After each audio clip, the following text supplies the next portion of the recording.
Let me try something.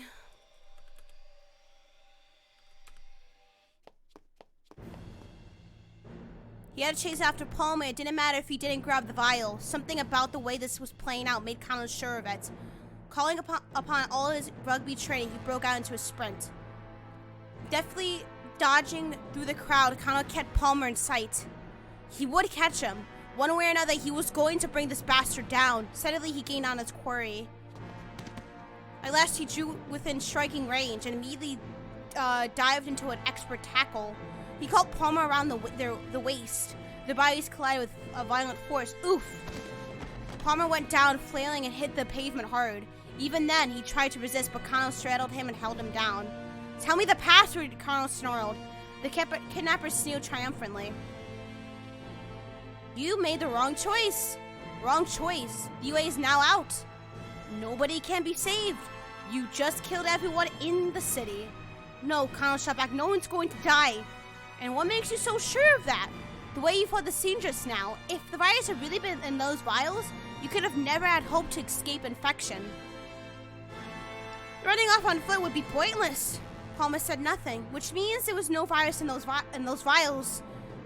They were just a decoy in order to buy you time to escape. Now Palmer gritted his teeth and glared up at the Kano. The look on his face confirmed the detective's hunch. But more importantly, it was your eyes. You didn't have the eyes of a man who was putting his life on the line. My eyes. What do you think you are, Sherlock Holmes? I know full well the look in a man's eyes when he's willing to die. Damn, okay. I'm just dumb. In the back of his mind, Kano replayed the moment when Titano doused in gasoline. Had marched into that financial office to talk down a would-be arsonist. Now then, the password. Give it to me now. Kano tightened his grip on Palmer's collar, but the man just gazed back at him with an icy stare. Let me have Hitomi Osawa's blood. That was our original deal. Kano wasn't surprised. He knew it wouldn't be easy to get him to talk. Maybe it really would be impossible to strike a deal without Kanan. But if getting her on the phone wasn't an option, Kano had to figure something else out. Sweat beaded on his brow as he cast about for ideas. Then he happened to catch sight of a car that had been overturned by an accident nearby. So the vial was just bombs? No, remember the first... Okay, so, every time there's a bomb about to be set off in one of these cars, the ringtone, Ayaka ringtone goes off. So, those weren't bombs. But whatever it was set off with before that, song that played was the bomb. Gasoline had spilled from the vehicle, creating a broad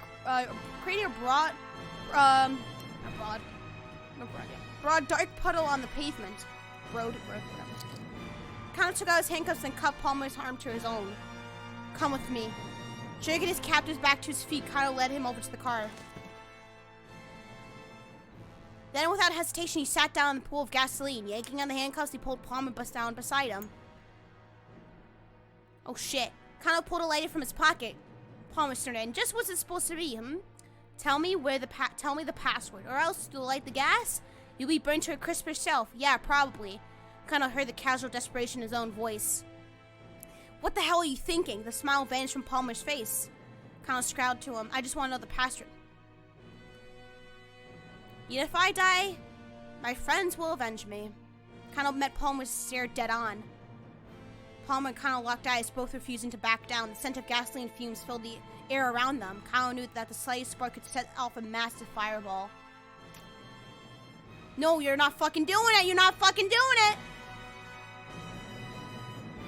Calmly, he flicked the lighter on.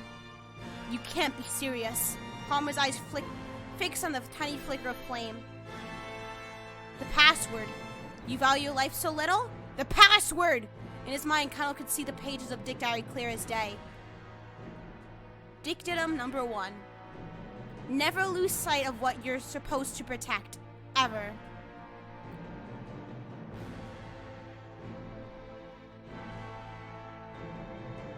Palmer glared in defiance. Kano brought the lighter closer and closer to the gasoline. He could practically feel his own life growing short as his hand descended. Yet he felt no trace of fear. His body was numb, his senses strangely distant. I don't ever want to hear the name Dick Diary again. Dick Diary, Dick Diary, Dick Diary. Time to seemed to slow. The world around him dissolved into a blur. He was surprised at how calm, how remote he felt, here in the midst of this life or death confrontation. And then, far in the depths of Palmer's eyes, he saw the barest hint of doubt. He fixed his gaze on that point of weakness and did not look away. Palmer's shoulders slumped perceptibly. Now Kano was certain of it. This was a man who never put his life on the line before. Shizu's words sounded in the back of his mind. You need a cool mind, but a fiery spirit. A detective without both of those is worth nothing. Let me go. Promise to let me go and I'll tell you. Is that your answer? I don't think you quite understand the situation here. Kano brought the flame still close to the gasoline. Palmer's eyes went wide. No longer was he able to hide his trembling and certainty. Oh, right! I'll tell you. Just put that thing out. The password first. His voice a strangled snarl. Palmer gave him the password. Kano extinguished the lighter.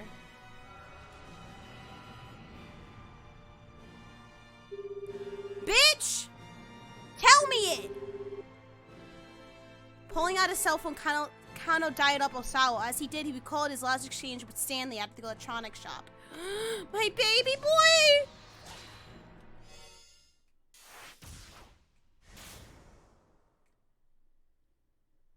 No, the gasoline was not in the vial. It was just leaking from a car. Turning his attention back to the handbag, Stanley searched it more thoroughly and found a photograph tucked inside that he overlooked at his first inspection. What the hell? He stared at the picture, swallowing a lump in his throat. It was a photo of Maria, standing next to another young girl. There was something written out in marker on the back. 7:30. July 30th? Me and Kanan. July 30th. Stanley hurriedly flipped the photo back over and looked at it again. What does this mean? The girl in the photo with Maria looked like nothing like Kanan, who had been there in Endo Electronics, who had left with Maria and Tateno just a few minutes ago. But if the girl they were working with wasn't Kanan, then who was she? Oh, fuck, no. No, no, no, no, no, no, no! Stanley felt his blood run cold. No, no, could she be? No! Was she Alfred? What? The more he thought about it, the more it all added up. Assuming Alfred was masquerading as Sanan, the whole sequence of events suddenly began to make sense. She was strikingly audacious and fiendishly clever, but she hadn't outmaneuvered them just yet. As luck would have it, they still had a chance to stop her, and at long last, Stanley could see the outline of Picard's plan. Oh my god! Her goal was to get the antiviral. Oh my god. Why does this make sense now? I'm thinking it's not Palmer. It was never fucking Palmer. Palmer was just a decoy. It's Kanan. That would make sense. How come she knew the difference between the two girls?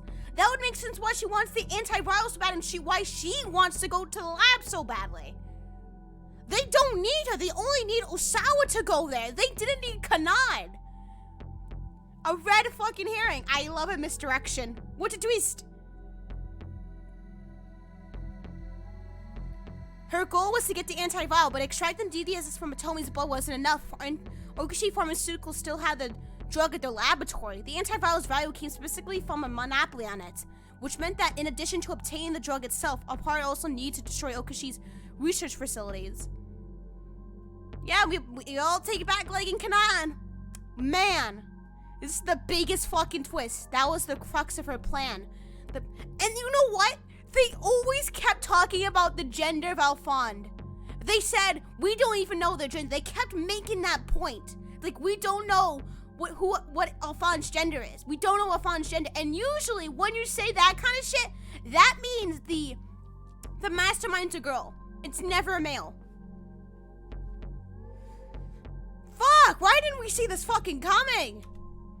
The problem was finding a way to infiltrate those facilities, and all likely Alphonse's scheme went something like this. Have Maria Osawa kidnapped, then infected with the UA virus. After that, eliminate Tanaka. Holy fuck, that's true, yep. Because good writing, uptime. 11 hours, people. Almost 12, woo woo! Once Osawa learned that Maria had been infected with the virus, he was certain to use the antiviral on her. I need to get like 12,000 bits after this. After this stream or something. I don't know. I'm kidding. Don't fucking actually do it. Don't, no. But he needed his partner Tanaka in order to access the storage facility. Tanaka was dead. That's why Alphonse had been masqueraded as Kanan. Kanan was Maria's friend and an expert at hacking passwords. If she could secure Osawa's trust, he would let her into the research facility in order to carry out the hack. What's up, best? Oh god, don't do it. Don't do it. That's why Alphonse, in the guise of Kanan, had saved Hitomi's life repeatedly. Getting Hitomi to trust her would likewise earn the trust of her father. There were still some finer details that remained a mystery. Oh god, the bits are coming! Thank you, Yellow Queen. Like, when I saw her during this stream, I was just having bad vibes about her. I'll fucking do it, bitch. Do it, bitch. You won't, big heart. You won't fucking do it. She also never expressed much. Yeah, she was always very cold. She never had a lot of emotions when you compare her to her the backstory. For instance, how Alphonse was going to destroy the lab? Still, Stanley could look into that once he had her in custody. Oh god, are you ready? Zoe 101 theme plays. I don't remember the theme for that show, honestly. Thank you so much. Ah! You're right, I need money. It's okay. He needed to move quickly and stop her from ever getting to Ukushi facility. I fixed it. Daisuke approached Stanley and held up Maria's cell phone.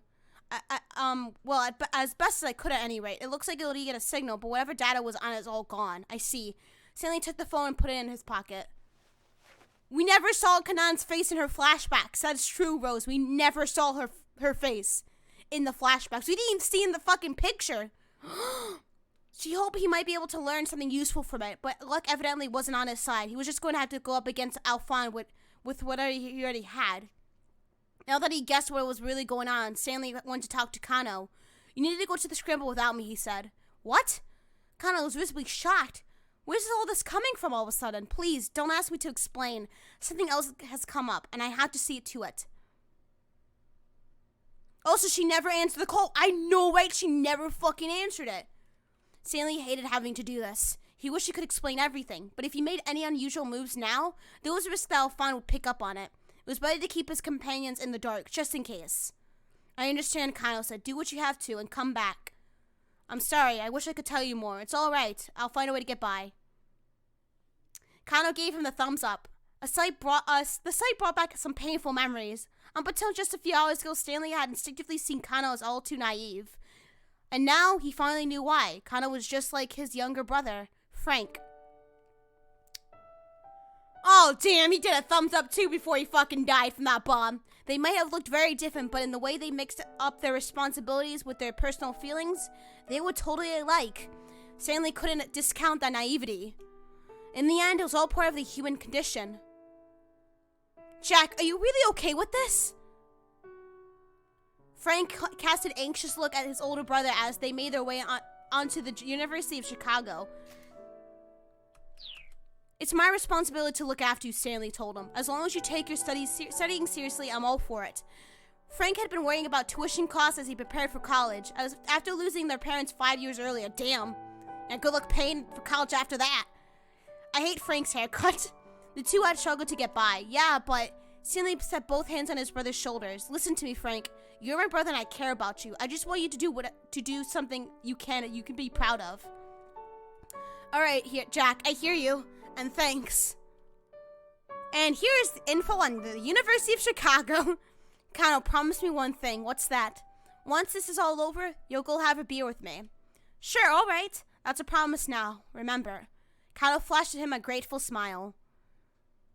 Aw, ew, that bowl cut. In that smile, Stanley again saw a little something of Frank. Damn. I'm gonna cry. Why does Frank look so Miyamoto? Oh, hurry up and endo electronics. Stanley dialed up to Tenno as he ran along.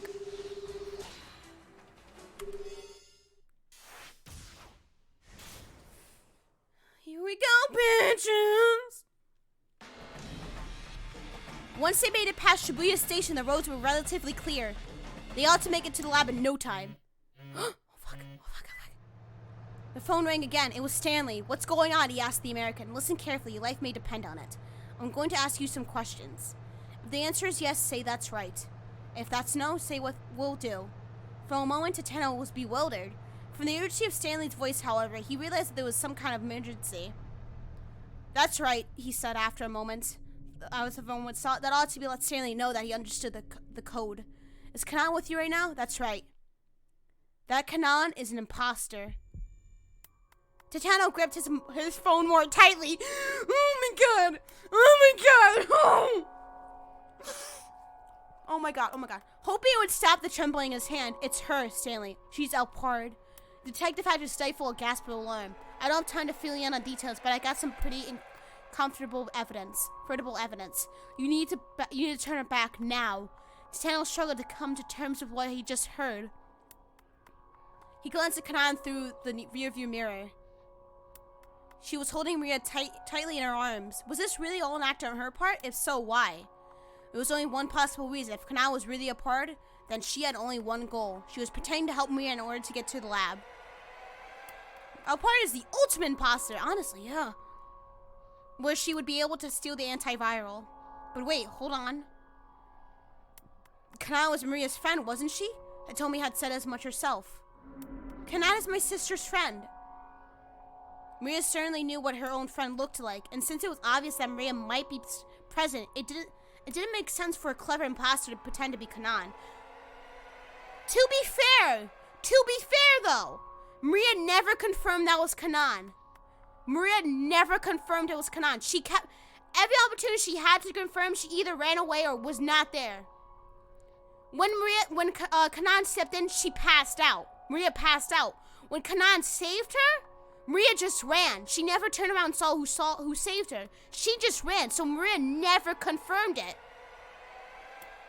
She never confirmed it. Hitomi is just taking on her word.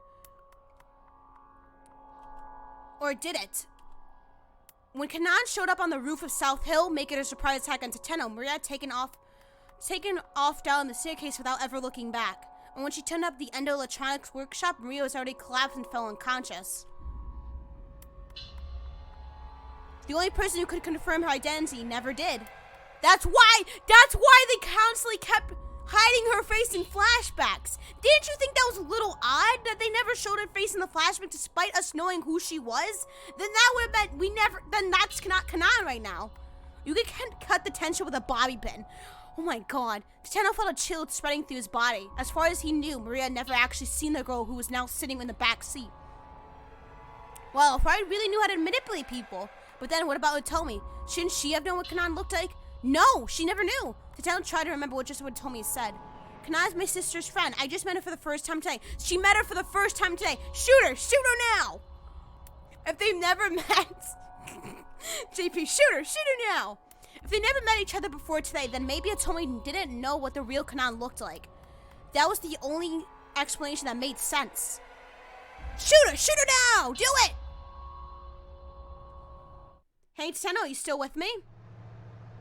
Stanley sounded like he was on the verge of a panic. At any rate, you need to find a way to turn back without her realizing what's going on. Even if Kanan really was a part, Titano had to keep heading toward the lab. He went over the coded response in his head. Yes, that's right. No, will do. Will do, he said. Saving me is your top priority, isn't it? That's right, Titano confirmed. Alright then, guess I'll have to head that way myself. In the meantime, do not let her inside that lab. That's right. Titano hung up. Who was that? Kanan asked. Titano felt his heart skip a beat. You want to know, bitch. You have a gun, use it, coward.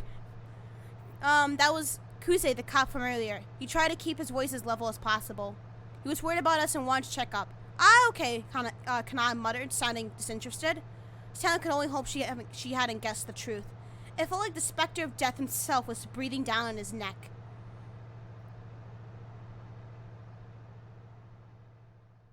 Oh my god. Oh my god. At last, the minivan arrived at Okishi Pharmaceutical. Oh my god.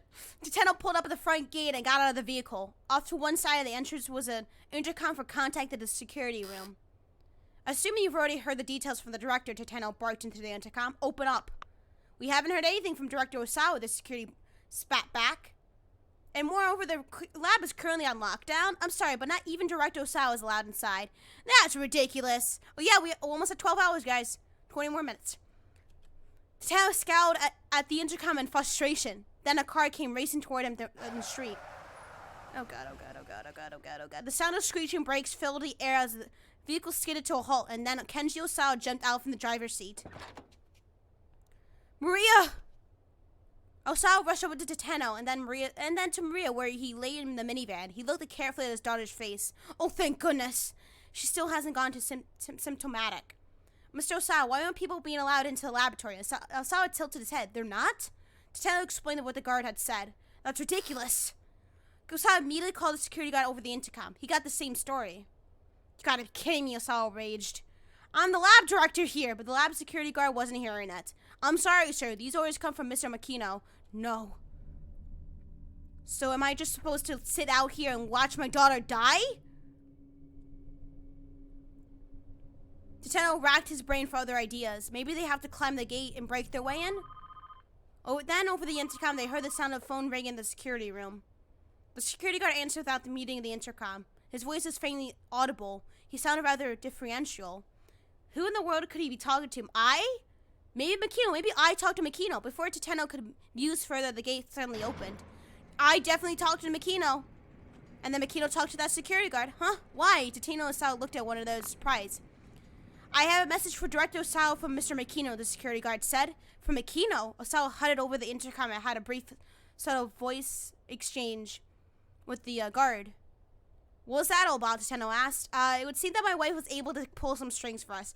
Damn, okay. After Osawa left home, I had a change of heart. Even if it meant losing everything, she decided she wanted to save Maria's life.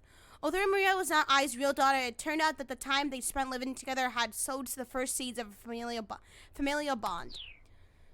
Damn, bitch. Okay, pulling through, I see. Osawa smiled uncomfortably. Tateno didn't have time to wonder what that might mean. Has that lock been opened for us as well, he asked. The smile disappeared from Osawa's face. No, she wasn't able to do anything about the final layer of security. I see. Well, let's regroup inside for now. Very well. Osawa said, by the way, who's going to be hacking the password? I am, Kanan replied. Ah, so you're Kanan. Ugh. This bitch got a heart. Damn, about time. We should get you to the laboratory then. Osawa began to lead the way. Kanan followed. Don't do it, bro. Don't do it, brother. If Kanan really was a part, Tateno couldn't have let her into that lab, but without getting the lock open, there was no way of getting Maria that antiviral she needed to survive. What was the right call? Should he still pretend in the dark and let Kanan try to hack the password? Oh my fucking god! What am I supposed to do here? Oh my god, oh my god, oh my god, oh my god, oh my god, oh my god, oh my god! Oh my god! What the fuck? Send Kanan in? What the fuck? What? We never finished this shit. Let's finish Kyle's route. Let me see. Let me hold up on that. Don't let her in. Fuck. Christy, I don't like this. I like this. I'm just very stressed out right now, actually. Pulling out his cell phone, Kano dialed up Osawa. As he did, he recalled his last machines with Stanley at the electronics app. Looks like we'll be able to have that beer together after all. But Osawa didn't answer. Kano guessed immediately that something was amiss. Detective! Achi's voice was full of worry. I've got Stanley on the line. He says that Detective Tateno... No. No. No. No. Kano didn't get to hear the rest of Achi's words. A thunderous blast hurled him to the pavement. Where had the explosion come from? His lighter certainly didn't light the gasoline ablaze. Kano hadn't been that clumsy. So what had happened? Only one possible answer came to mind. Palmer had blown himself up. But that only confused Kano further. His captive had already given up the password. What would prompt him to set off a bomb at this juncture? As he was losing consciousness, Kano continued to rack his brain. But he found no answers. Okay, more booms, more boom, boom, boom, boom, booms. A mysterious explosion.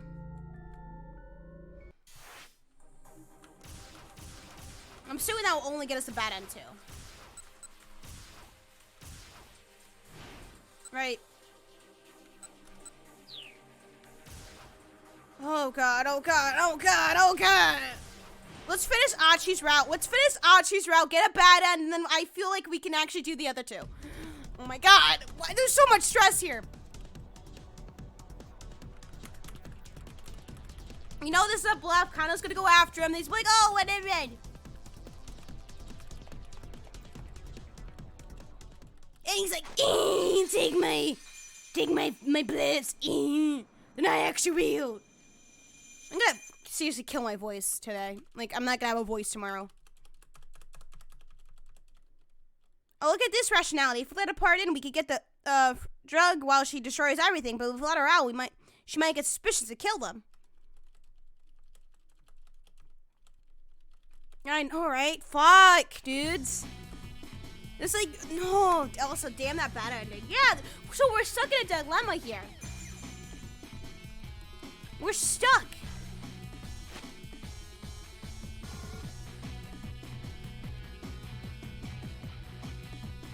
Oh, there you go. You got him. You got it. Got it, bitch. 50-50, what's the call? See, I want to get, because there's a good ending, then there's a true ending. Archie got to his feet and looked around, but there was no sign of Kano Alfard. Hey, Archie, if you're looking for the detective, Susumu gestured with his chin. Archie looked and saw Kano far away across the scan. There's actually 3 endings. There's a secret ending, true ending, and good ending. So, that's fun. Archie looked away and saw Kano from far away across the scramble, chasing after Alfard. Soon both men were lost in the crowd. Archie would have charged off in pursuit as well, but his wounded leg made that impossible. Get him, detective. He murmured under his breath, we're counting on you. Yay, we did it. Archie's cell phone rang. It was Stanley.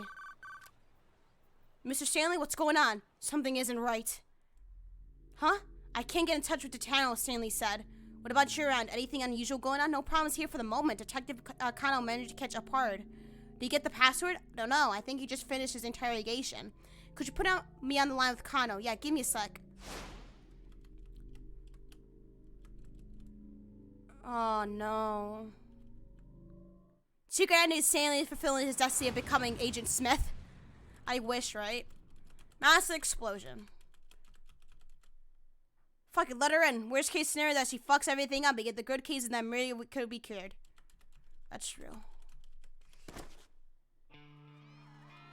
Really, it's 50-50. It's 50-50 here. If we don't let him... Oh! Oh, fuck me! Fuck me, really? He saw a hand that had been collapsed with his hand all day long. The fingers feebly reached for him, and Archie entwined them with his own. I'm sorry, ouch. I'm so sorry. I'm sorry, did I hurt you? I'm so sorry. This game has more explosions than Aquaman. It looked like the very last of his strength. Then both hands subsided into stillness. Fuck, dude. Oh, Jesus, fuck me gently with a chainsaw. Okay. So we have to make a decision with Tetano, because I feel like if we just continue on with Stanley, we're fucked because he's not getting into his phone. Oh, send Kanan in. I don't know, fam. Oh, fuck, fam. Fam. Oh, no. No. I saw nothing. Oh, yes, we saw nothing, motherfuckers. We saw nothing. Fuck. Okay. We have to do it. We have to do it. We have to do it. We have to do it. We have to do it. We have to do it. We have to do it. Who's going to have to let her into the lab? Tenno made up his mind. Nothing is real yet. Is something the matter? Osawa asked. No, really? No. No, it's nothing. Then would you be so kind? Osawa led the way. Kanan and Tetano followed him toward the storage facility. Yeah, because if we don't let her in, she's gonna get suspicious. Fuck. It took about 20 seconds for the elevator to reach the first basement level. The biohazard storage area was evidently fairly deep underground. Nothing is true. Everything is permitted. The timeline hasn't solidified yet. Everything is a lie. The door is open to reveal a long, straight corridor. There was a door at the far end with a device at one side for checking IDs. Kana approached the device, setting the laptop she borrowed from the security room on the floor in front of her. She affixed a scrap of paper with Kenji Osawa's password written on it to one side of the monitor. Then she connected a series of cables to the laptop and the device. Tateno kept his hand on the holster as he watched her work. Oh god. Kana began to slowly tap away at the keyboard. Her screen displayed a series of numerical values that changed with each keystroke. She checked the changes carefully, timing the movements of her fingers according to some formula. Device lit out a warning sign. The display lit up. Incorrect password. She put up the input had been rejected. Was this really going to work? Oh, Tateno felt his impatience growing. Osawa's face showed a similar unease. Oh, didn't mean to autoplay. Shit, fuck you. Fuck you, autoplay. Kanan turned to look at them. How many failed attempts are we allowed? 2, I believe, Osawa answered. Oh, God. I'm gonna... It's not, just not right now. Fuck, okay. After a third attempt failed, the storage area is locked down and can't be reopened without input from the full board of directors. Kanan already resumed typing before she finished speaking. There's a very slight difference in power consumption for the device when it processes a correct password compared to an incorrect one. There's a minuscule difference in the time it takes to run the process as well. If I can analyze those and compare them... Kanan's voice trailed off. She continued working. There was another warning. A second failed attempt. A single bead of sweat ran down to Tateno's forehead, but Kanan didn't do so much as bat an eyelash. I see. Her face remained full of confidence. It won't be a problem, she assured them. This isn't my first time with this type of mechanism. Slowly, one at a time, Kanan pressed a key after key while keeping her eyes on the laptop screen. With each keystroke, a waveform at the top of the screen, looking almost like an echocardiogram readout, wobbled slightly. The laptop let out a tiny sound. A sequence of 10 characters appeared on the screen, and Kanan read them off. Tateno jotted down in the notebook, and then headed over to the scanner to enter the twin passwords for Osawa and Tanaka. No. No. Oh, no. Kick her! Shoot her now! Shoot her now! The door opened. Kanan let out a sigh of relief. Osawa gathered up Maria and headed into the storage area. Get out. Oh my god. As soon as Osawa and his daughter were out of view, Tateno drew his pistol. Kanan drew arched an eyebrow. What do you think you're doing? Just get out of here. Tateno pointed the barrel of his gun at Kanan's face. Silently, as she did what was told, turning and walking toward the elevator. Don't trust her, man. Okay, now we're all on board with the plan to shoot her. Okay, I see how it is. See, JP, when you recommend things, nobody's on board with it. You know, nobody gets on board with it. Just because you suggested it. Oh my god, almost 12 hours. God damn. Silently, she did as she was told, turning and walking toward the elevator. He followed a few paces behind. She gave no hint of resistance. Now Tateno needed to let Stanley know that they successfully opened the laboratory door. He pulled out his cell phone and followed her into the elevator. As soon as he did, Kanan pressed herself flush against the wall. A sudden explosion from within the corridor sent Tateno careening off balance. He slammed into the elevator wall. Then, as he lay in a daze, the elevator doors drew closely and the cab set began to rise upward. Tateno could tell the impact had broken several of his ribs. Blood rose up from his throat and filled the inside of his mouth. He felt his grip on consciousness fading, but he managed to flip open his cell phone. Stanley, please, pick up. He jabbed his thumb hard on the call button.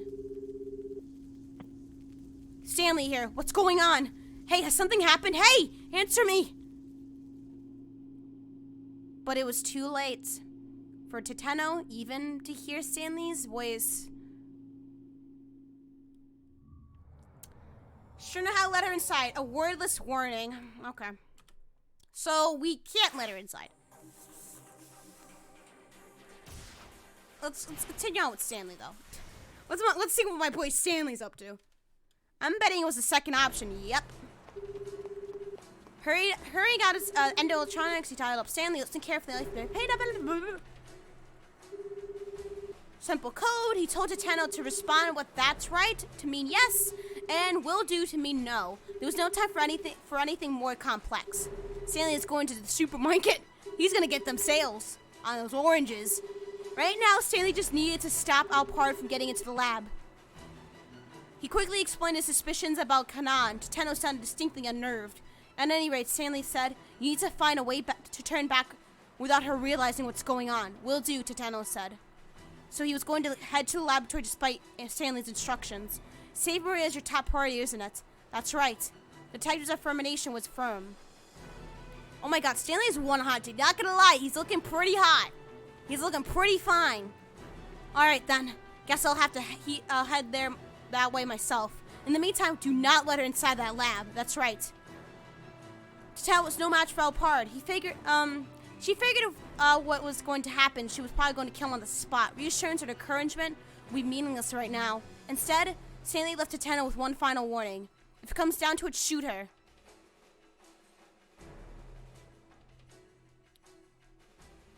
Oh no.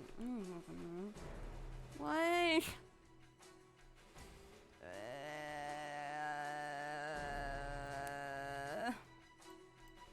If it comes down to it, shoot her.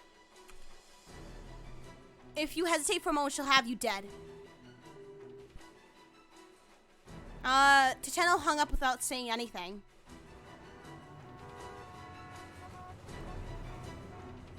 The aura around Okazaki was in disarray.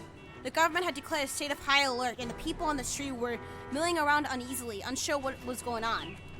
The main roads had been blocked off, and the automobiles and motorcycles were all at a standstill. Some vehicles had overturned on the curb, an apparent attempt to circumvent the blockade. Dumbasses! Nothing was more important than hotness, I know, right? We're shallow people here. Any moment now, Kana's team would be putting their plans in action at the scramble. And here's info on what a high state alert is. Sam wasn't sure who they might have gone to help, but Kana was certain to put them to good use. Please stay safe. Please don't you dare die on me. Damn, Stanley, I love you. Stanley prayed silently as he darted underneath the railway overpass. He made it to his car, still parked on the roadside, unfortunately beyond the blocked-off area. Jumping, he sped off towards the laboratory. Hey, you know I can't swim. As he drove along, Stanley again tried to deduce Alphard's plan of action. If Alphard herself was on the way to the lab now, then what was the objective of the fake who'd been sent to the scramble? Okay. We're not gonna do that actually. We'll go back. No, don't send her in, bitch. She can't do anything now. Stanley got the need for speed. Oh, stop. Wait, no. They couldn't go anywhere until Stanley got there. Tateno knew exactly what he needed to do. What's the matter? Osawa turned and cast a look of confusion back at Tateno and Kanan, both of whom had stopped in their tracks. "We'll wait out here," Tateno said. "But, I mean, isn't Kanan going to hack the password? There's been a slight change of plans. Go ahead and wait for us at the lab, Director." Alright. But we don't have much time before Mira develops symptoms. I'll be inside. Please don't keep it waiting too long. Too fast, too furious. Gotta go back in time. With Maria in his arms and a worried look on his face, Osawa hurried through the gate and disappeared from view.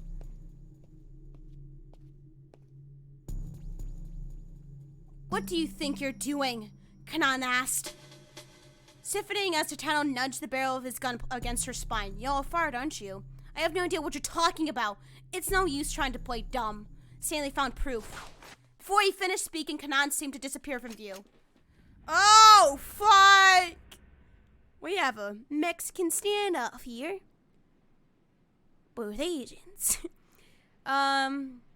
She cartwheeled away at a blinding speed too, quick for Tateno to keep a beat on her. Oh, fuck. Shoot! Now for more tension. By the time she righted herself, she already drawn a gun of her own. Abruptly, he found himself facing her in a stare down, weapons aimed at one another. Then Kanan's phone rang and she reached to answer it. "Don't move," Tateno roared. "Did you forget the plan? That might be Hitomi calling." "I don't care, don't you move." If Kanan really was fired, the whole plan might be a sham. Tateno kept the barrel of his gun squarely on its mark. Kanan let out a little sigh. "Have you considered that Stanley might be lying to you?" "Yes, it's possible, but I need to make sure we avoid a worst-case scenario." "If you don't let me into the lab, who's going to hack the password? We've got a little decoy. My friends will get the fake Alphad to cough up the password." Once her phone had stopped ringing, Kanan sighed again. "And what about Stanley, then?" "No, what about him, motherfucker, you bitch?" "Don't bring him up here, you bitch! Don't fucking do it! Don't fucking do it! She's fucking doing it!" Whoa! Square with the $5 donation, 12 fucking hours! Yes, people, we ain't stop until we done! Okay, what's up? Stanley? Jack. To the lab. We have to get the keep out. Yep. Look at that uptime. Thank you, Square, so much for the $5 donation. I really appreciate it. The air around Dogenzoku was in disarray. The government... We got this shit. Oh my god, we got this shit.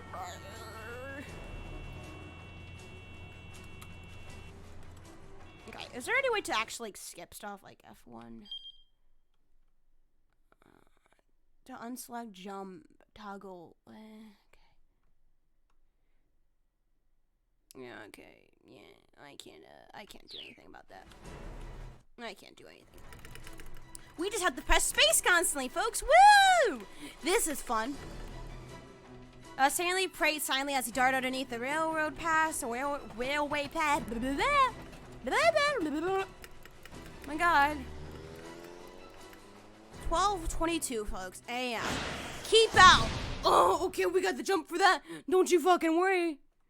Fuck you, game. I'm all good. I know what your game is now.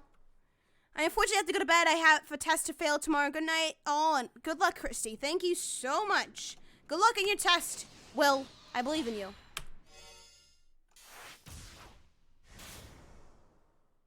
All right, people, we got this, bitch.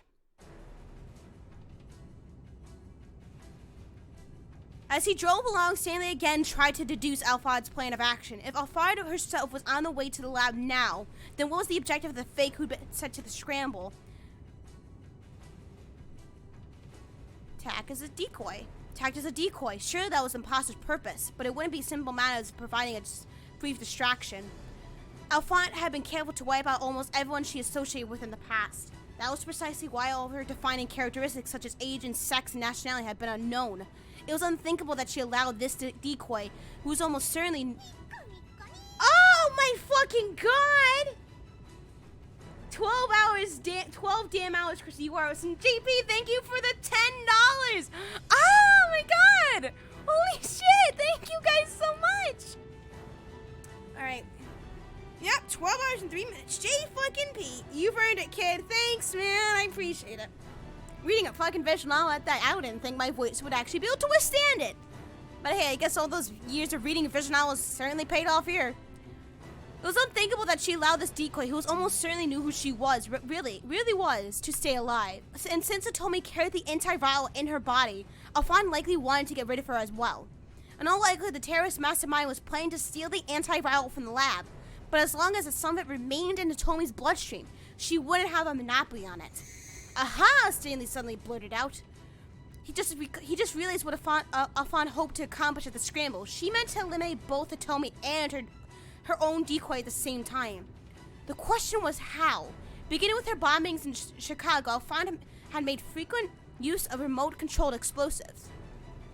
It was likely that she opted for something similar here as well, but she wasn't going to be at the scramble herself, so how in the world was she going to trigger the explosion?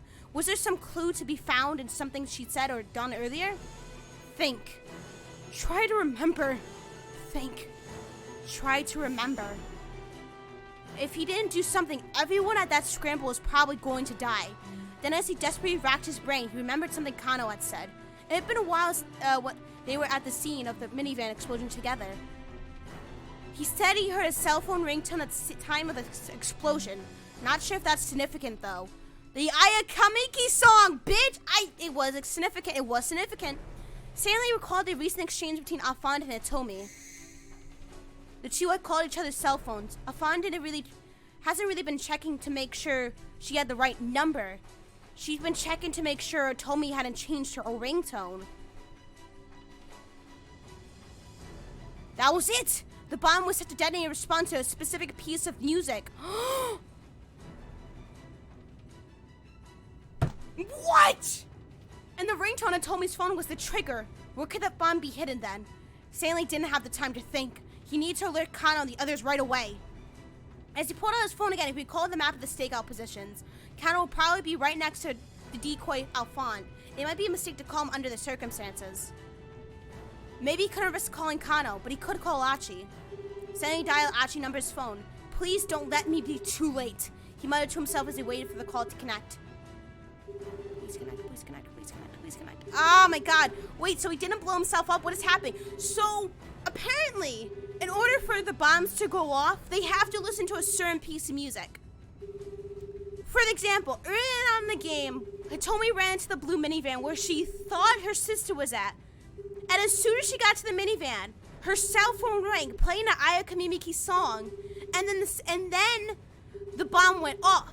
And then earlier, throughout the past few times we tried to do Kano Achi's route, someone called Hitomi again, repeating that same ringtone, Ayakamimiki song, setting off the bomb. Apparently the bomb is like has a sound trigger. Once it hears a certain type of ringtone, once it hears a certain piece of music, the bomb sets off.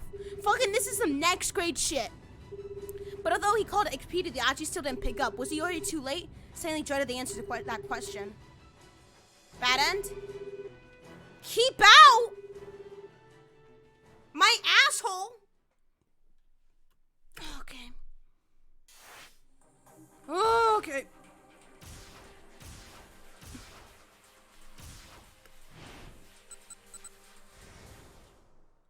What the why the fuck? Hello, Cerise the Wolf.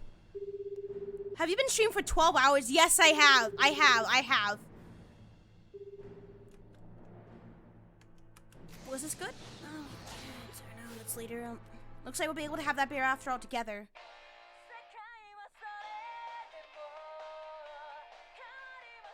And bada boom. Yep. We were like at the third to last chapter of this game, and then it fucking went on and on. Christ. Yep. Imagine reading a visual novel for 12 hours.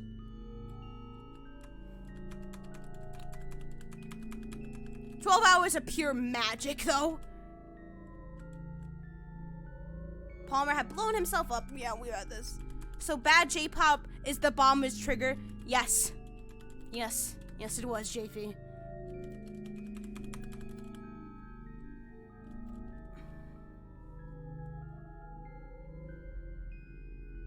Okay, there's no jump here. Crisis on Infinite storylines.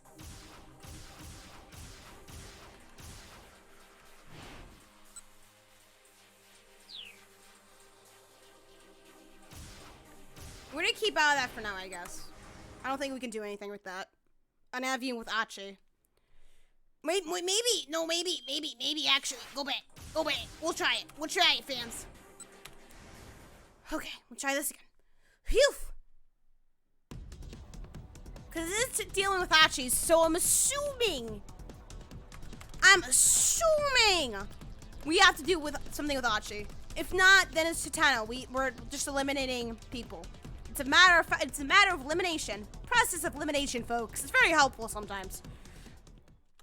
Okay, we've seen this like 20 other times before during these past 12 hours.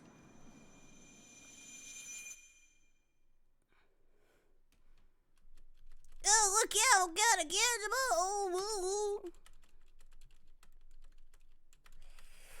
I'm seeing Mary Poppins tomorrow too, fuck.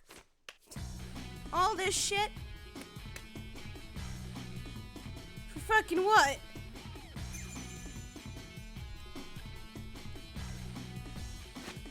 Yeah, damn it, Achi launched into emotion, ignoring the... Okay. Nice catch! The game members broke into cheering and applause. If you're looking for the detective... Okay, come on, Stanley. Get us to jump to Stanley. Come on! Come on! Before he could complete his sentence... What?!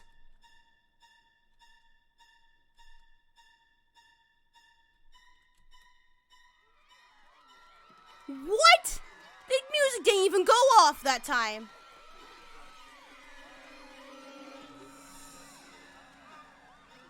Oh, that's some bullshit right there. Boo! Where's the bad J-pop at, man?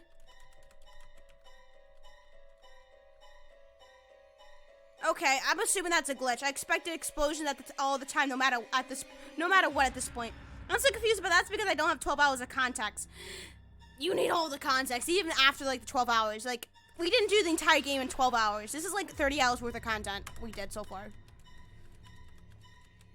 Oh my god, okay. Bullshit! Well, okay. So we have to go back to Teteno. Okay. Alright, well, Teteno. Here we go.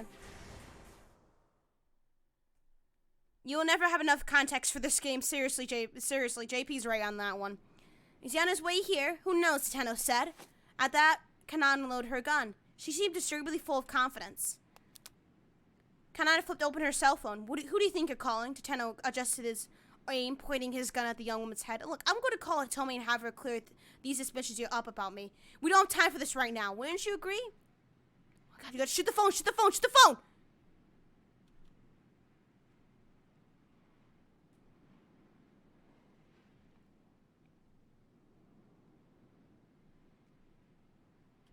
It doesn't matter what Hitomi says. I trust my own judgment. Your judgment, huh? And is that always correct? No!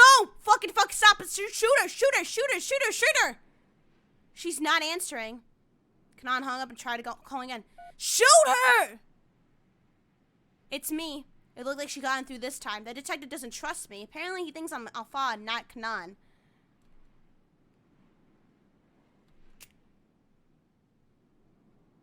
Oh my god. Here, Hitomi says I'm definitely Kanan. Teteno didn't reach out for the phone. Instead, he advanced on Kanan with his gun still on his mark. This is a farce, Teteno spat. Hitomi's words don't mean a thing. You might be Kanan to her, but you aren't to me. I don't even know if there ever was a real person named Kanan in the first place. So maybe you're Kanan, and you're a fraud.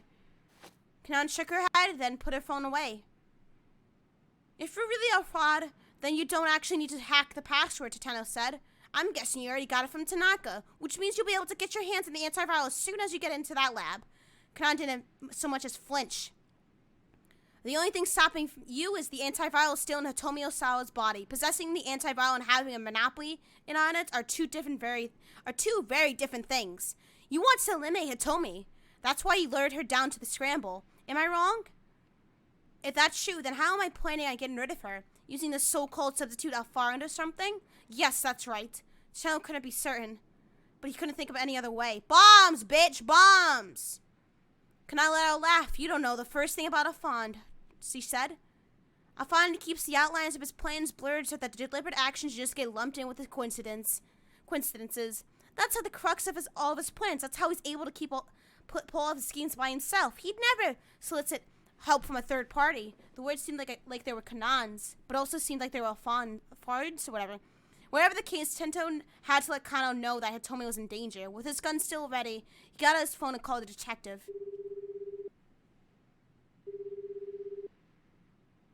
They're both fucking dead.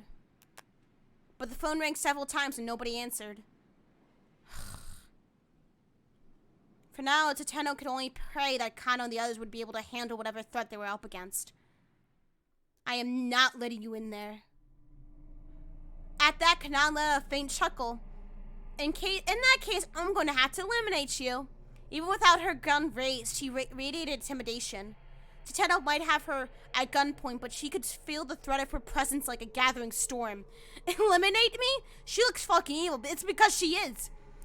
He said, doing his best to mask any sign of weakness. You're the one who doesn't have your gun ready. I don't need my gun, Kanad said simply. And what's that? Why is that? Because you can't shoot me. What's that supposed to mean? Kanad glared sharply at Tenno.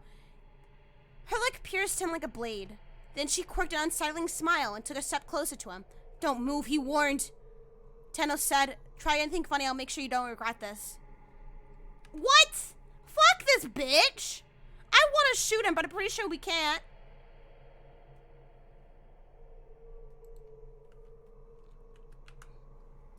Try anything funny? You stupid bitch? Try anything funny and I'll make sure you regret it. He kept his gun trained in the center of her chest. You can't shoot me. Kanad took another step closer. You're still traumatized from that time you let your friend's wife die. How the fuck does she know that? How do you know about that?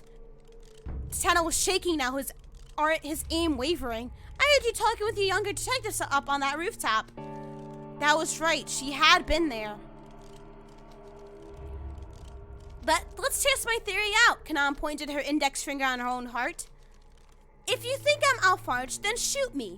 Right here. Huh? The corner of her mouth twisted up.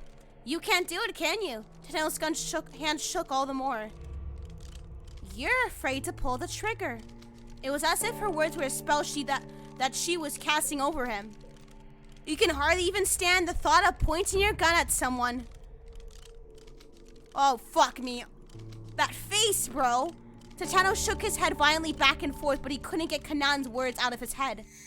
If it comes down to it, just shoot her. If you hesitate for a moment, she'll have you dead. That's what Stanley had said. And he was right. Don't hesitate. Don't think. This is Alfard, a sadistic terrorist. He just needs to trust himself and pull the trigger. Pull it. Pull it! There was a horrid, visceral sound. Gastric fluids rushed up to Tenno's throat. He pitched forward onto his hands and knees and vomited on the spot.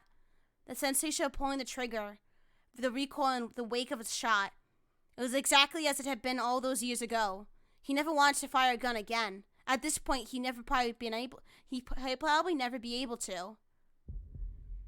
Where were you even aiming? The voice had come right from in front of him. He looked up to see Kanad standing right there. His heart began hammering like mad. This was the end. Where is Stanley with the motherfucking car? Just run the bitch over right now. He braced himself for oblivion, even as his body cried out to survive. There was the dull roar of a gunshot, and then silence. No! What? You shouldn't have. I didn't fucking hesitate, though. God damn it.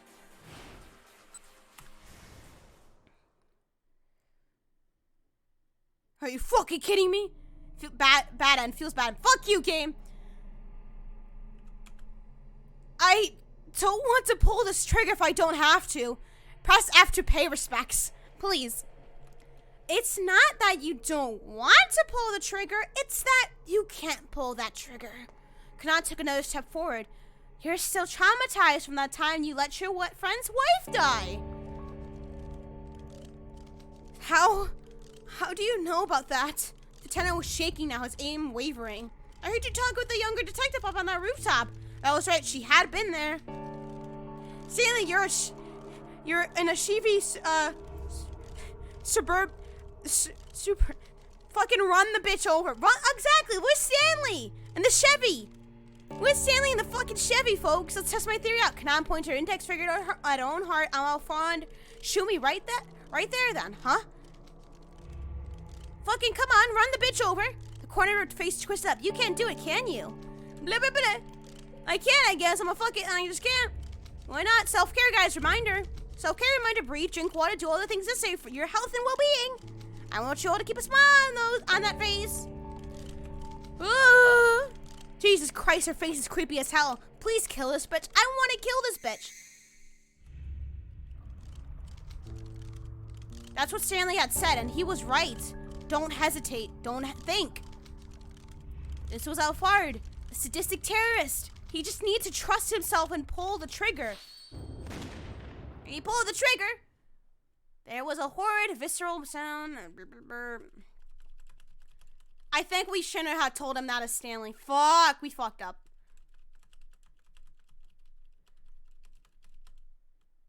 Where were you even aiming at? Oh, fuck me. Ugh. Okay, well. Hold on. Fuck.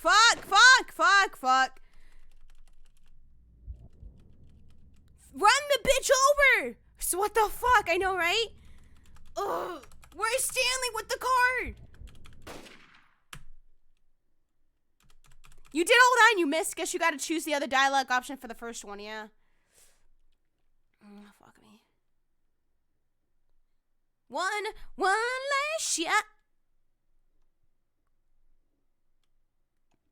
Thank you. Okay, one last shot, bad end. Okay. Let's try this one. Let's try.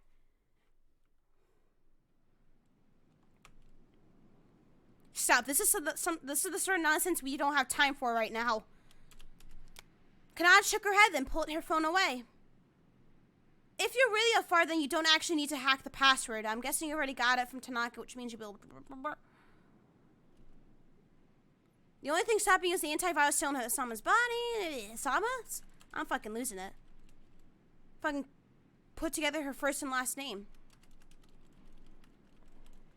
Couldn't be certain, but she couldn't think of any other way. Kinda, you don't know the first thing about him. He came to blah, blah, blah, about the plans, all that nice shit. Blah, blah, blah.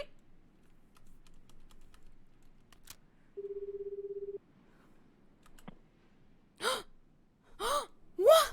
The young detective was quick to pick up. Detective Tenno, what's going on? You need to get Hitomi Osawa to safety immediately. Alfard isn't trying to get her blood. He wants her eliminated. What? Hurry! Yes, sir. Once he got a Kano's confirmation, Tenno hung up. No, you can't tell me he's not fucking available, bitch!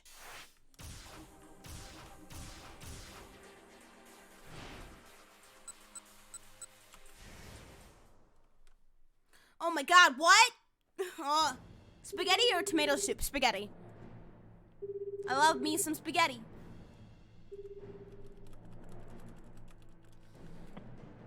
Phone rings 7 times before Osawa picked up. It's Kano. I have the password. Are you serious? Osawa blurted out in shock. Here, let me give it to you. Are you ready? Yes. What the fuck?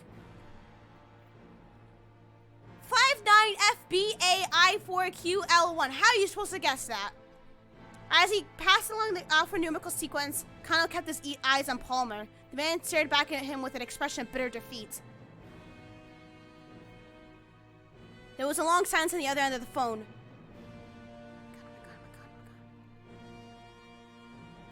Then at last, Osawa's excited voice came through. That did it!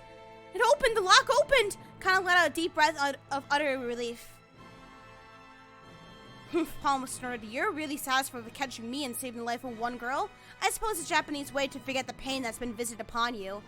But it's not over. The bloodshed will continue. All over the world. Women, children, the elderly, innocent, all will bleed. Bleed because absolute justice is on our side. Is that right? Kana drove his fist into Palmer's face. There was no such thing as an absolute justice. It was the kind of blind faith that kept the world in conflict. Well, this sure is quite the mess. Kuze! Fuck, we're fucked, man. We're fucked, man. We're so fucked, man. Whirling around in surprise, Kano saw Kuze standing there. Director Kuze! He bowed his head apologetically. You got knocked the fuck out, son. He may have apprehended the criminal mastermind, but only because he ignored a direct order to place Miranda in quarantine. I'm sorry, sir, but save the apology, Kuze interrupted. You're the one who solved the case. You did good, kid. Once again, Kano bowed, this time even more deeply. Oh, and one more thing, Kano. Yes, sir? Sasayama has gained consciousness. Yes! He's alright! I thought you'd like to know. Yes! Oh my god, yay! Sasayama, they were able to save him? Woohoo! My god! Yes, people, yes. I got a call from the hospital. Looks like he's going to pull through. That's great. Really, that's great news.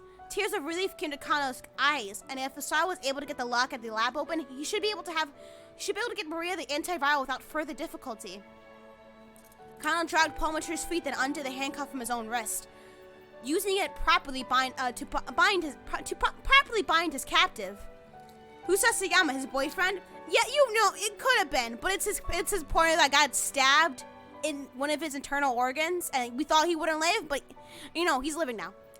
The metal ring snapped shut with a soft, satisfying click. Palmer limply hung his head. It was over. No bitch it wasn't. It was finally all over. It was really been quite the day, Kano reflected. Beyond all that challenges he faced, he come face to face with his own shortcomings. Now he knew what a long way he had to go to be the man he wanted to be. But at least he learned what it truly meant to be a detective. Kuze was muttering to himself. I mean, you don't even look alike, but the director shook his head and cleared his throat. You know, Kano, for a second there, you just looked like Tentano. Really, sir? Kano smiled, fussing sheepishly with his hair. Kuze's words were the finest praise he could have asked for. Someday he hoped he really might be a detective like Tentano. No, he decided he would be. And until then, he never gave up on that dream. It might be a long road ahead, but he would walk on it. Kyle looked up into the sky. The neon lights of the city shone from all over. This was the same old Shibuya that it always was, but he looked at now with new eyes. Ending for Kano? Oh, fuck me. Oh, fuck me.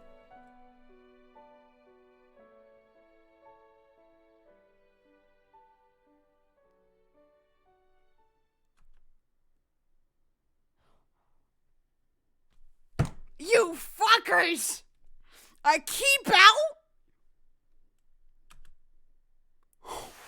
What? You motherfuckers! Those motherfuckers! Keep out, they fucking done diddly did us. Psych! Jebaited. We got motherfucking jebaited, folks. Holy shit. Well, that was unexpected. No! I know, right? Fucking no. Okay. We have to proceed with Achi shit.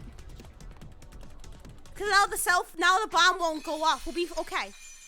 I could have sworn that was the end. Fucking, you got jebaited, Ezzy.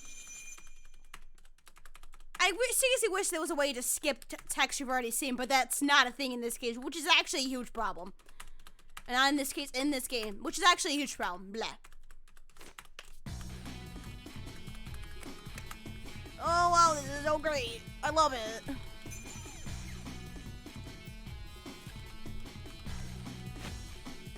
Damn it, Achi launched to immersion.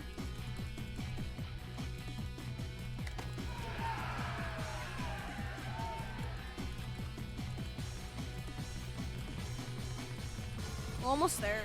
Oh my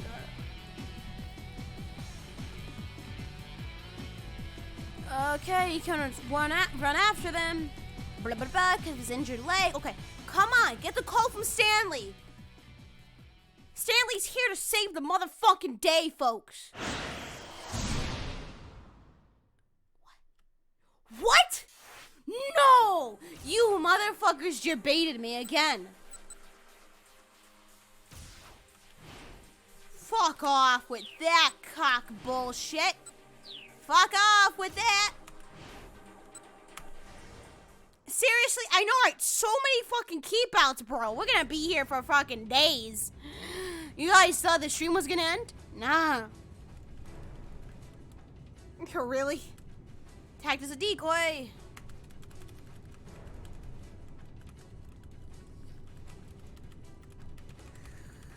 Oh my goodness gracious me. Oh boy. It's almost 1 o'clock. We've been at this for almost 13 hours, folks. 12 and a half hours so far. Holy shit. My voice is still good to go. Thank God I drank some water. Yep, look at that. Look at the uptime. We were not stopping until we reached the end. Like, fucking exactly, Pixie Rose. Exactly.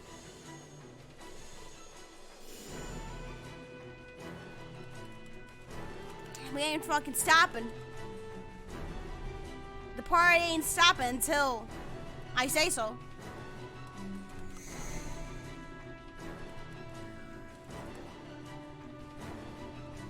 Oh god, no, stop. Hurry, I'm trying to hurry. To find the end, the real scramble. Fucking hell yeah, exactly.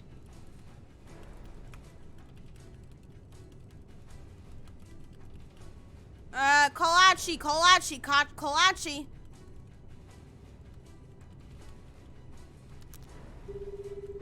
Please don't let me be too late, he muttered to himself as he waited for the call to connect. Connect! Kolachi was quick to pick up. Hell yeah! Fuck you, bitch! Now I got your time. Keep out my asshole. Hip hip hooray. Yes! Eventually, Archie spotted Kana on the far edge of the crowd. The detective pumped his fist in the air. It looked like he got Alfaro to cough up the password. Thank goodness. Finally, some really good news. Now, Tomoe and Maria are both safe. A searcher really ran through Archie's body. That was until he got a call from Stanley. It was Stanley. Can't jump there. Mr. Stanley, what's going on? How did the negotiations go? Archie quickly filled him in on the good news. Detective called Alfaro. He got him to give up the password. And I think he's called the folks up at the lab. Does that mean the case is closed then? No, not yet. Right now, I need you to do exactly as I tell you. For a moment, Archie's head swam. This isn't over yet? Why? What's going on? If you want to save Hitomi, then shut up and listen, Stanley barked. All right. Tell me what to do. First, you need to power down Hitomi's cell phone. Turn off her phone. What for? Was Stanley serious or just messing with him? I'm pretty sure that there's a bomb somewhere near your location. A bomb? Archie's voice squeaked in falsetto. The guy that kind of just apprehended as a decoy. The real Alphonse is planning to eliminate Hitomi and the false Alphonse at the same time. Eliminate both Hitomi and his own decoy. Why do we do that? And if the guy they just captured was fake, then who was the real Alphonse? He couldn't wrap his head around it. The more he tried, the more his thoughts became a jumbled mess. Listen, first turn off that cell phone. Then go and look for the bomb. Okay, got it. Right now, he just needs to do what Stanley told him to do. He didn't have time to make sense of the situation. Hanging up, he called out to Hitomi. Hitomi, you have to turn off your cell phone. She stared back at him, too confused to act. Just do it, bitch! Right, okay. Pulling her phone from her pocket, she switched off the power. Then Archie turned to Kano's direction. Detective, he shouted. Kano was looking toward him, seemingly already aware that something was amiss. Detective, that's not the real Fard. That's a fake. A fake? Kano looked understandably shocked. Yeah, I just got a call from Stanley. He said the real Fard is planning to get rid of the both Hitomi and the fake with some kind of bomb. Kano hurriedly turned back to the fake Alfard and began a fresh barrage of questions. Meanwhile, Archie's, he's a phony. He's a big fat phony. Meanwhile, Archie's mind was racing again. If the bomb was meant to wipe out both Hitomi and the imposter, it would have to be pretty powerful. So it couldn't be anything particularly small. Where could the bomb be hidden then? Archie scanned the area but didn't spot any place that seemed plausible. Kano made his way over to Hitomi. Pardon me, miss, I just need to search you real quick. Wait, had Hitomi been planted with a bomb? Archie, keep an eye out on this guy, Kano said. If he tries anything funny, feel free to punch his lights out. Okay, sure thing. Archie took up watch over the decoy out forward. The guy was handcuffed, but he was still a diabolical terrorist. There you go. Archie knew he couldn't let his guard down for a moment. He kept a close eye on the fake, ready to knock him cold at the first sight of mischief. Meanwhile, Kano continued to search Hitomi. Did you buy all the jewelry and accessories you're wearing yourself? Yes, most of them. The ring I got from my sister. What about your clothes? Oh, I bought them just this afternoon. I was wearing before it got torn. I see. Then as Kano continued to search, she cried out in sudden realization. Hitomi, you have to give me your cell phone. It's a bomb. Hitomi hurriedly pulled out her cell phone and handed it to Kano. Archie looked on in alarm as he realized the detective was going to turn the phone on. Stop! Don't turn that thing on! Kano froze at Archie's sudden shout. Why not? Detective quirked a quizzical eyebrow. I don't know. It's just what Stanley said. He told me to make sure her phone stayed off. The blood drained visibly from Kano's face. Quickly pulling out his own cell phone, Kano dialed up the police. He launched into discussion involving a lot of cop jargon that made no sense to Achi. But one thing seemed clear. Hitomi's phone itself might be the bomb. But wait. Achi found himself doubting the phone bomb idea. If Hitomi had brought her cell phone with her, what would have happened then? What would that just mean? Would that just mean there would be no explosion here? He didn't buy it. Surely Afari would have thought of a way to eliminate Hitomi and the decoy crook whether she had her phone on her or not.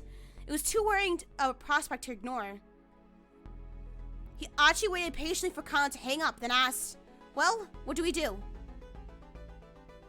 For now, just let me handle this. We don't know whether or how this might explode. You guys get out of here. Kano set the phone down on the ground and started to put some distance between himself and it. Achi followed after him and dragging the fake Alphard with him.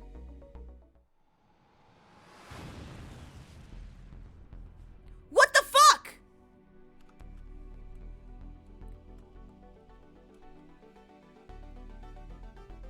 I knew what Achi thought as he lay crumbled on the pavement.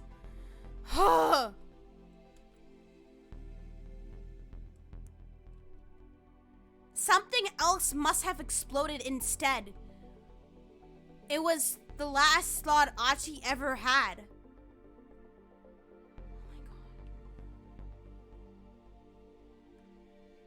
The bomb explodes. Fuck me, bitch.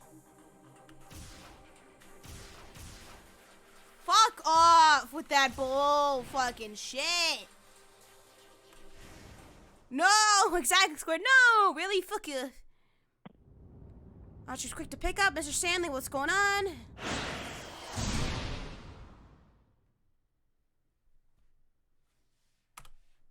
Whoa.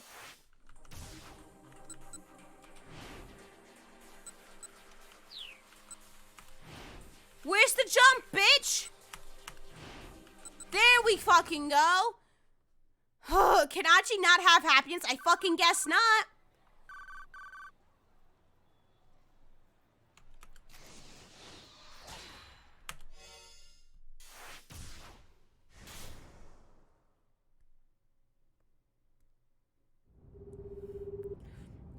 Alright, come on.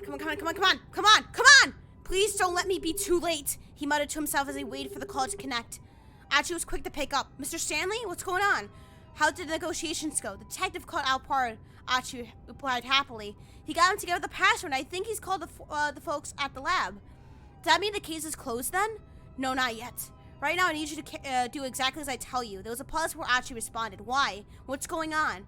If you want to save Hitomi, then shut up and listen. All right, tell me what to do. First, you need to power down Hitomi's cell phone. Oh, God, it's not gonna fucking work, though.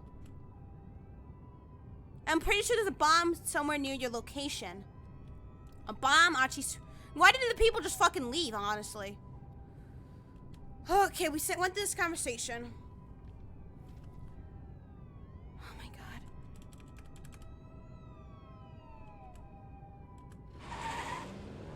Oh, God, he's rushing. Hopefully the team of the Scramble would be able to pull through. Now Stanley needs to focus on capturing Alphard. He tightened his grip on the steering wheel. His emotions were coming on far too strong for him to keep in check. In the back of his mind, Stanley thought about the last he ever seen of Frank. Oh, fuck me! There had been nothing but left of his brother but a bloodied hand reaching out from beneath the rubble. Help me! Ever since that day, since that very moment, Jack Stanley had sworn vengeance upon Alphard. He would never forget the rage he felt at having what was left of his family taken from him. Hey, Jack, once it's all tidied up, I'm gonna have a drink. Let's you and me have a beer together. Sure, you got it. Stanley sprang into action, leading away the throng of panicking civilians. But all the while, he couldn't help but worry about Frank. We got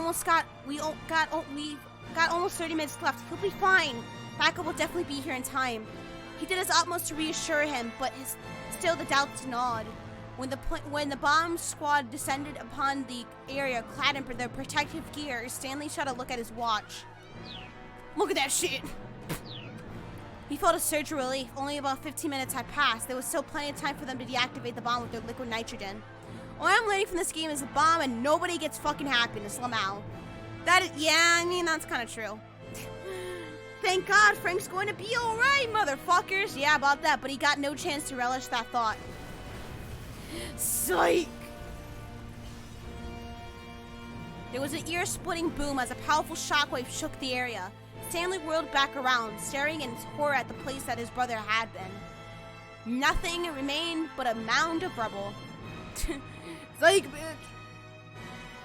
A later investigation revealed that the timer on the bomb's exterior had been a mere ruse. The explosion had never linked to a timer at all. Instead, it had detonated via remote control. A part had deceived them, using a visible timer to lull them into a false sense of security. Stanley had managed to save many lives that day, to be sure, but it had come at the cost of his own brother's life.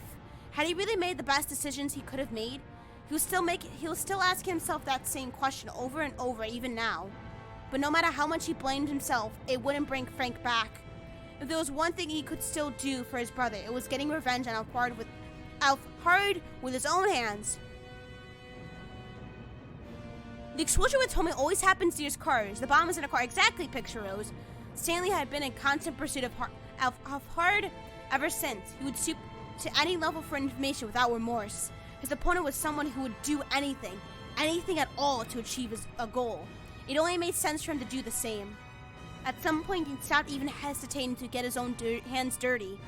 He would charge headlong into any danger if he sensed Alfred's presence.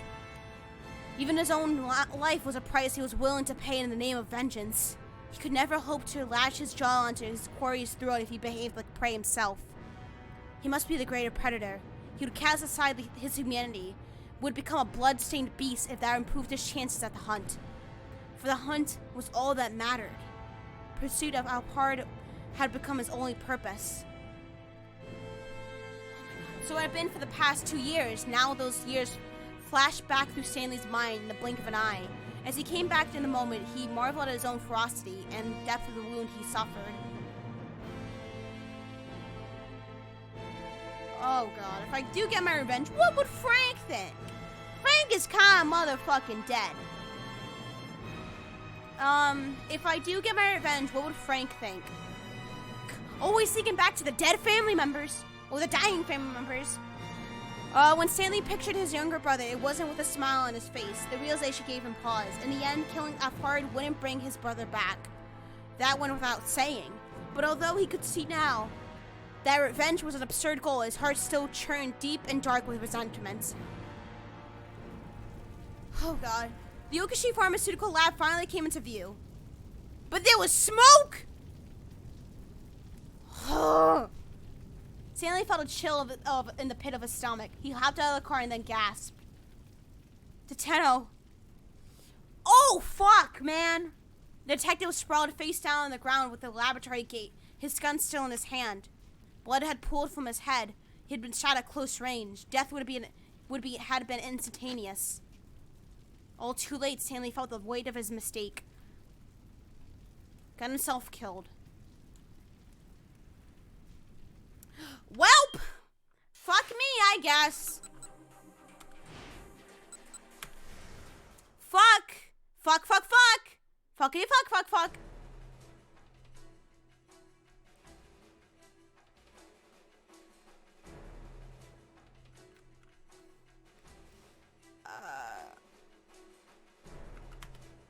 Okay, find a way to stall her. Blah, blah, blah, blah. Okay, that's saved. That's saved. Can we just go on back to the route? Oh my God, okay. Thank God, thank God, thank God, bitch.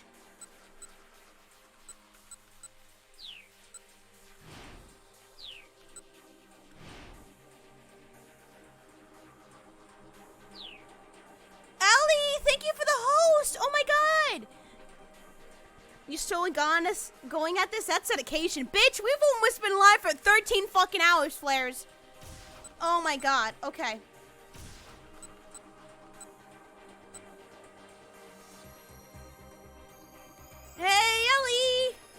You're still streaming? Yep. Okay. Chrissy, why? Because I said I'll finish this fucking game, people. And I'm keeping to that. Why is everyone so surprised? Yep, 12 hours and 45 minutes. My dude, I streamed and you were still streaming. I finished and you're still there. Wow. Yep, my dude, welcome.